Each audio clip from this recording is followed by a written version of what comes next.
নমস্কার, আমি সুদেষ্ণা রূপের বাহারি চর্চা পেজের আরেকটি নতুন ভিডিওতে তোমাদের সকলকে স্বাগত জানাই। শক্তির এক রূপ লাল জবা, কিন্তু লাল জবার আর এক রূপ যে রূপচর্চার উপকরণ তা কি আমরা জানি?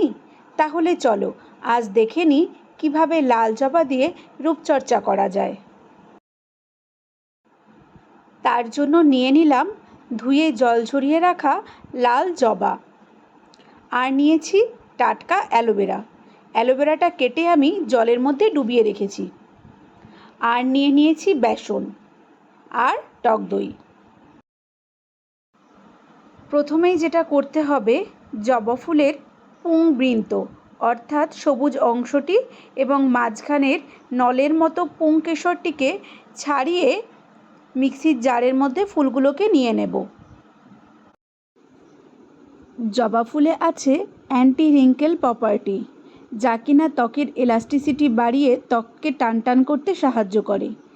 এতে থাকা সাইট্রিক ও ম্যালিক অ্যাসিড ত্বকের পিগমেন্টেশন কমিয়ে ত্বককে করে মসৃণ ও উজ্জ্বল।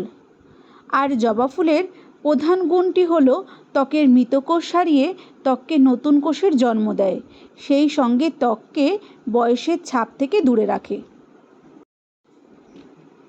এরপর যে অ্যালোভেরাটি নিলাম, তার সাইডের কাটার অংশগুলোকে ছুরির সাহায্যে কেটে মাঝখান থেকে দুভাগ করে একটা চামচের সাহায্যে মাঝখানের জেলির অংশটিকে মিক্সির জারের মধ্যে নিয়ে নিলাম।